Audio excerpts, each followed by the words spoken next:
सबसे बड़ी खबर इस वक्त आ रही है दिल्ली ब्लास्ट से जुड़ी हुई। सूत्रों के अनुसार करीब 8 संदिग्धों ने 4 स्थानों पर सिलसिलेवार धमाके करने की साजिश रची थी। इन संदिग्धों ने 4 अलग अलग शहरों में जाकर हमला करने की योजना बनाई थी। ये बड़ी जानकारी आप तक पहुंचा रहे। बता दें कि प्रत्येक ग्रुप में 2-2 सदस्य शामिल थे, यानी कि कुल 4 ग्रुप बनाकर इस योजना को अंजाम देने की साजिश रची जा रही थी। हर ग्रुप के पास कई आईडी यानी कि इम्प्रोवाइज्ड एक्सप्लोजिव डिवाइस रखे जाने की खबर भी मिली है। बता दें कि प्लानिंग के मुताबिक सभी टीमें एक साथ 4 शहरों में धमाका करने वाली थी। सुरक्षा एजेंसियां अब इस संदिग्धों की गतिविधियों और नेटवर्क की जांच में जुट गई है। और इस खबर पर ज्यादा अपडेट के साथ जुड़ेंगे साहिल के साथ। साहिल फरीदाबाद से हमारे साथ जुड़ गए हैं। साहिल, इतनी बड़ी प्लानिंग थी, बहुत बड़ी खबर सामने आ गई है। 4 अलग अलग ग्रुप में अलग अलग जगह साजिश का पर्दाफाश हो गया है। क्या कुछ अपडेट इस खबर पर? हाँ जी बिल्कुल, जैसे जैसे जांच का दायरा आगे बढ़ रहा है उसके मुताबिक ये जानकारी निकलकर सामने आ रही है कि आतंकियों की बहुत बड़ी प्लानिंग थी और उसी प्लानिंग के तहत एक बड़ी आतंकी घटना को अंजाम देने की पूरी साजिश रच रहे थे। क्योंकि जिस तरह की जानकारी निकल के सामने आई कि 8 संदिग्ध थे जिन्होंने 4 जगहों पे 2-2 के डिवाइड होने के बाद 4 स्टेट को जो था टारगेट करना था और 4 स्टेट को एक साथ जो था धमाके से हिलाने की जो प्लानिंग थी वो इन आतंकियों की चल रही थी। लेकिन उससे पहले ही लाल किले के पास जो है फिदायीन हमला होता है और जिसमें कई सारे लोगों की इस पूरे धमाके में जान चली जाती है। लेकिन अभी भी एजेंसी जो है हर पहलू को समझने की कोशिश कर रही है। क्योंकि जैसे ही डॉक्टर उमर जो कि i20 कार को चला रहा था उसकी डिटेल मिल रही है तो उससे ये बात जाहिर है कि लंबे समय से प्लानिंग चल रही थी। हो सकता है कि इससे पहले जिन 4 स्टेट को टारगेट करे थे उन स्टेट्स की रैकी भी की हो। लेकिन एजेंसीज का कहना है कि जैसे जैसे इसमें गिरफ्तारी हो रही है उसके मुताबिक ही पुलिस और एजेंसी जो है आगे कड़ी दर कड़ी जोड़ने की मामलों को कोशिश कर रही है। जी बिल्कुल साहिल, सबसे बड़ी बात की ये जो 4 अलग अलग जगह हैं उसके बारे में कोई जानकारी की वो अलग कौन कौन से शहर हैं? एक तो लखनऊ हो गया, दिल्ली हो गया। रोके थे आपको साहिल, अगली खबर आपको बता दें कि अल फलाह यूनिवर्सिटी में होती थी मीटिंग। बिल्डिंग नंबर 17 बनी आतंकियों की मीटिंग का पॉइंट। ये बड़ी खबर, बिल्डिंग नंबर 17 के कमरा नंबर 13 में हुई थी दिल्ली समेत यूपी के कई ठिकानों में बम धमाका करने की साजिश रची जा रही थी। ये बड़ी जानकारी आपको बता रहे हैं।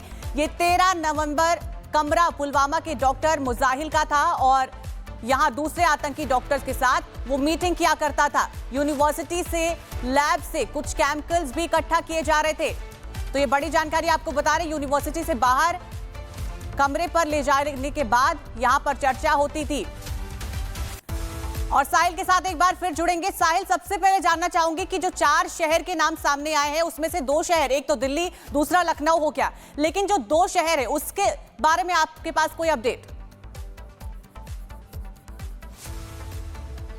हाँ जी बिल्कुल, जैसे कि आपने जिक्र किया कि 2 शहरों के जो नाम है वो सामने आ चुके हैं, दिल्ली और लखनऊ। ये दोनों भी आतंकियों के निशाने पे थे। लेकिन 2 और शहर हैं और कौन से 2 शहर थे जहां की ये रेकी कर चुके थे, जहां पे बड़े धमाके की जो प्लानिंग है वो यहां पे कर रहे थे। क्योंकि जिस तरीके से इनके पास से विस्फोटक सामग्री मिली है तो इससे ये अनुमान लगाया जा सकता है कि एक लंबी प्लानिंग चल रही थी और किस तरीके से वो मटेरियल जो था विस्फोटक सामग्री वो फरीदाबाद के एनसीआर तक कैसे पहुंचा, किसने पहुंचाया, इनके हैंडलर्स कौन थे, उनका जो है जानकारी जुटाने की एजेंसी जो है वो कोशिश कर रही है। लेकिन इसके पीछे भी और भी जो लोग हैं जो इनको सहयोग कर रहे थे, इनको सपोर्ट कर रहे थे, लोकल चीजें प्रोवाइड कर रहे थे, उनके बारे में जो एजेंसीज है वो इनपुट जुटा रही है। लेकिन जिस तरीके से 2 स्टेट्स का नाम सामने आया तो हो सकता है कि 2 स्टेट जो है और आसपास ही हो। लेकिन उन स्टेट्स पर किस तरीके के धमाके की प्लानिंग थी वो एजेंसी जो है पता लगाने की कोशिश कर रही है। क्योंकि मुजरिम जो है जिसको डॉक्टर को पुलिस ने अरेस्ट किया वो लगातार नए नए खुलासे कर रहा है और उसी के आधार पर जो है पुलिस और एजेंसी जो है आगे की जो गिरफ्तारी और आगे की जो इन्वेस्टिगेशन है वो इस पूरे धमाके मामले में करने में लगी हुई है। जी बिल्कुल, एक और बड़ी खबर साहिल सामने आ गई। अल फलाह यूनिवर्सिटी के कमरा नंबर 17 में इस पूरे घटनाक्रम को अंजाम देने की साजिश रची जा रही थी। इससे जुड़ी कोई अपडेट? हाँ जी बिल्कुल, अल फलाह यूनिवर्सिटी की बिल्डिंग 17 के 13 नंबर रूम के अंदर आतंकियों की मीटिंग हुआ करती थी और मीटिंग के दौरान जो है किस तरीके से आतंकी घटना को अंजाम देना है उन तमाम चीज़ों के बारे में ये बातें करते थे। क्योंकि पुलिस और एजेंसी जब अल-फलाह यूनिवर्सिटी के अंदर पहुंची, वहां के घंटों तक जो सीसीटीवी कैमरे को चेक किया, पीछे कई दिनों की रिकॉर्डिंग देखी गई, जिससे पता चला कि यहाँ पे डॉक्टर उमर, उसके जो सहयोगी हैं, जो इस पूरी आतंकी घटना में शामिल है, उनका आना जाना लगा हुआ है। जिसके बाद 13 नंबर कमरे में पहुंचती हुई, 13 नंबर कमरा जो है वो मुजम्मिल का है, और उसके बाद वहां से पुलिस ने कुछ इलेक्ट्रॉनिक जो डिवाइस है वो भी सीज की है, जिसमें बताया जा रहा है कि पेन ड्राइव और एक डिवाइस जो है इलेक्ट्रॉनिक, वो पुलिस ने सीज किया है। उसको पुलिस जो है ब्रेक करने की कोशिश कर रही है कि आखिरकार उस पेन ड्राइव के अंदर क्या ऐसी जानकारी है जो उस पेन ड्राइव को छुपाया हुआ था, क्योंकि उसको भी डिकोड किया जाएगा, जिससे तमाम जो जानकारी है वो निकलकर सामने आएगी। लेकिन कहा जा सकता है कि फरीदाबाद का अल-फलाह यूनिवर्सिटी एक तरह से बेस बनाया हुआ था, और उसी बेस के अंदर जो थे आतंकी यानी कि डॉक्टर उमर और जो बाकी इनके सहयोगी थे वहाँ पे मीटिंग करते थे, और आगे किस तरीके से रणनीति बनानी है वहाँ पे तैयारी की जाती थी, किस किस लोकेशन पे आतंकियों को भेजना है, कौन कौन से जगह की रैकी करनी है, वो तमाम जो चीज़ें हैं उस 13 नंबर के कमरे के अंदर डिस्कस होती थी। जी बिल्कुल। देखिए, एक और बड़ी बात गौर करने वाली है कि करीब 8 लोगों का ग्रुप था, दो अलग अलग डिवाइड होने वाले थे, 4 शहरों में आतंकी हमले की प्लानिंग थी। कुछ लोग तो सामने आ गए, लेकिन कुछ लोग अभी भी हैं जो सामने नहीं आए हैं।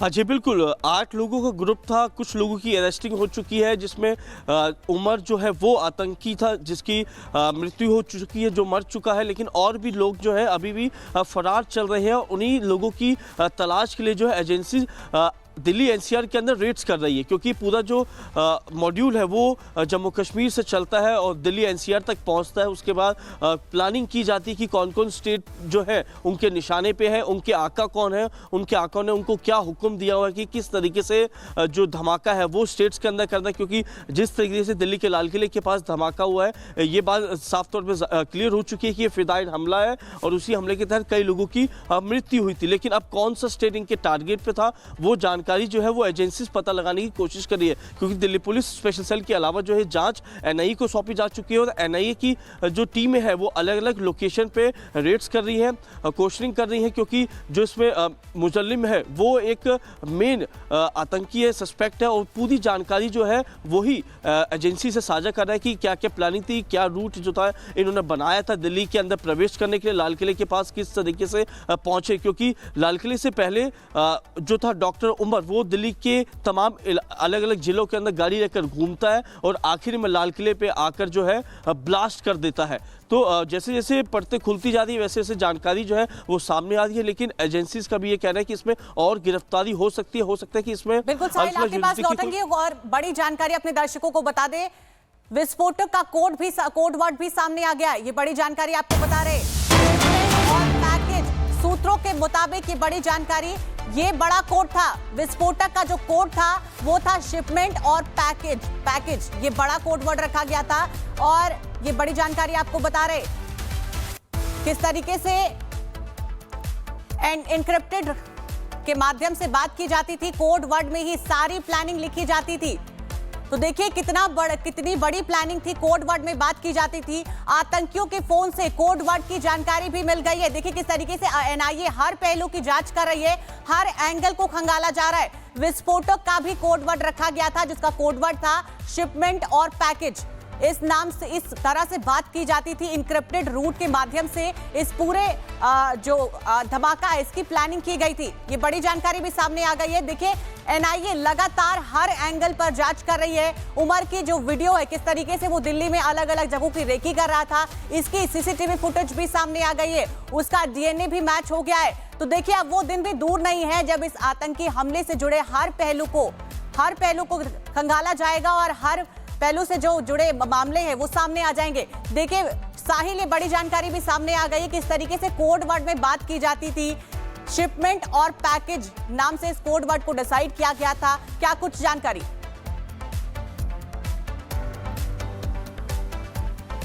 जी बिल्कुल, शिपमेंट और पैकेज के नाम से जो थी आपस में आतंकी बातचीत करते थे।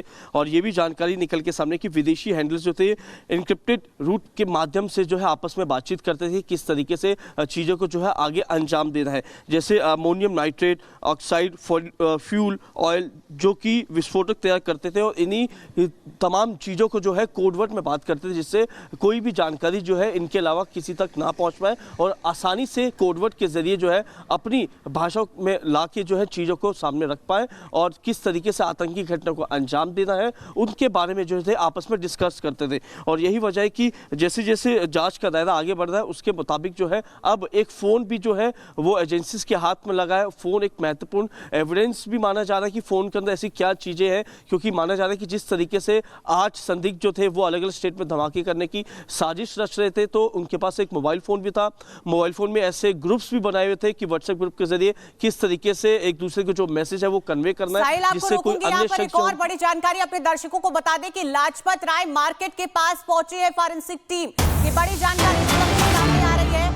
लाजपत राय मार्केट में भी इस वक्त एनआईए की फॉरेंसिक टीम पहुंच गई है और वहां पर भी लगातार हर एंगल से जांच की जा रही है। अब यहां पर देखना होगा कि क्या कुछ निकलकर सामने आता है। लगातार हर पहलू पर नजर बनी हुई है, हर पहलू से जांच की जा रही है। दिल्ली का चप्पा चप्पा खंगाला जा रहा है, जो इससे जुड़े सीसीटीवी फुटेज है उनको निकाला जा रहा है कि आखिर इस हमले की प्लानिंग शुरू कहां से हुई, किस तरह से इस हमले की प्लानिंग रची जा रही थी, उसका सीसीटीवी फुटेज खंगाला जा रहा है। हर एंगल से इसकी जांच की जा रही है। बता दें कि मार्केट के पास भी बहुत सारी चीजें, संदिग्ध चीजें मिलने की आशंका जताई जा रही है। लाजपत राय मार्केट के पास फॉरेंसिक टीम अब जांच करेगी और इसी पर पहुंचेंगे साहिल के पास। देखिए साहिल, एक और बड़ी जानकारी सामने आ गई है। लाजपत राय मार्केट दिल्ली का पुराना मार्केट कहा जाता है। भारी संख्या में वहां पर लोग पहुंचते हैं शॉपिंग के लिए, अन्य चीजों के लिए। ऐसे में वो भी एक बड़ी जगह मानी जा सकती थी हमले के लिए। क्या कुछ अपडेट?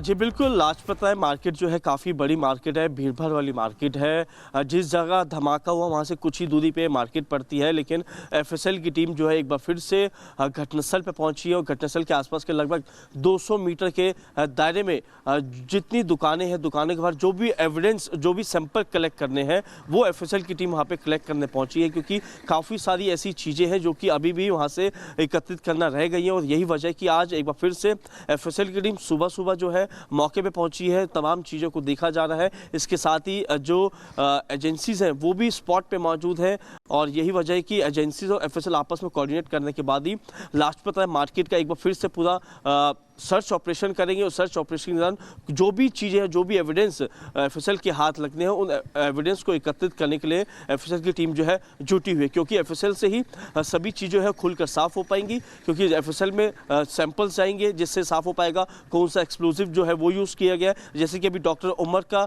डीएनए मैच हुआ है, तो एफएसएल एक अहम कड़ी है इस पूरे केस की और एफएसएल को ही आज के दिन एक बार फिर से भेजा गया है और पूरा लाजपत राय मार्केट के अंदर सर्च ऑपरेशन चल रहा है।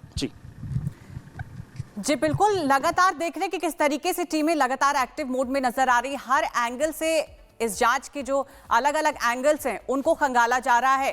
क्या लग रहा है, क्या अभी बहुत सारी चीजें हैं जो निकलकर सामने नहीं आ रही हैं, बहुत सारे ऐसे लोग हैं इस आतंकी हमले से जुड़े हुए जो सामने नहीं आ रहे हैं। ऐसे में सबसे बड़ी बात यह हो जाती है कि जब इस तरीके के हमले होते हैं तो जरूर चोट कुछ लोगों को होती है, लेकिन दर्द पूरे देश को होता है। क्या कुछ कितनी आपको क्या लग रहा है कि इतनी बड़ी साजिश रची जा रही थी पूरे देश में अलग अलग हिस्सों में, क्या कुछ लग रहा है कि कितनी बड़ी प्लानिंग का पर्दाफाश हो गया है? देखिए, जो हुआ है काफ़ी दर्दनाक घटना है, कई लोगों की इसमें जान गई है, लोगों ने अपनों को खोया है, लेकिन जिस तरीके से प्लानिंग की गई थी और धमाका हुआ है उससे ये अंदाज़ा लगाया जा सकता है कि एक बड़ी प्लानिंग जो थी लंबे समय से रची जा रही थी, क्योंकि जनवरी 2025 से इस पूरे घटना को अंजाम देने की साजिश वो शुरू हो चुकी थी। डॉक्टर उमर जो बाकी के सहयोगी थे उन्होंने दिल्ली के अंदर आकर जगह जगह की रैकी की थी, चाहे वो शॉपिंग मॉल सेंटर हो, चाहे वो रेलवे स्टेशन हो, चाहे वो बस अड्डे हो, चाहे वो भीड़ भर वाले बाजारों सब जगह की रैकी की गई थी और सोच समझ के ही प्लानिंग के तहत जो लाल किले के बाहर इन्होंने धमाका किया है। लेकिन उससे पहले फरीदाबाद में जब एजेंसी जम्मू कश्मीर पुलिस और हरियाणा पुलिस ने रेड करी तो वहां से 3000 किलो के आसपास जो था विस्फोटक सामग्री बरामद किया गया। तो इससे ये अनुमान लगाया सकता है कि इतनी बड़ी सामग्री फरीदाबाद तक कैसे पहुंची, किसने इनकी लोकल्स में जो है वो मदद करी, इन चैन के अंदर कितने लोग मौजूद है जो कि अभी भी पुलिस की गिरफ्त से फरार चल रहे हैं। इस खबर पर नजर बनाए रखिए, आगे भी आपसे अपडेट लेंगे। बहुत शुक्रिया तमाम जानकारी साझा करने के लिए।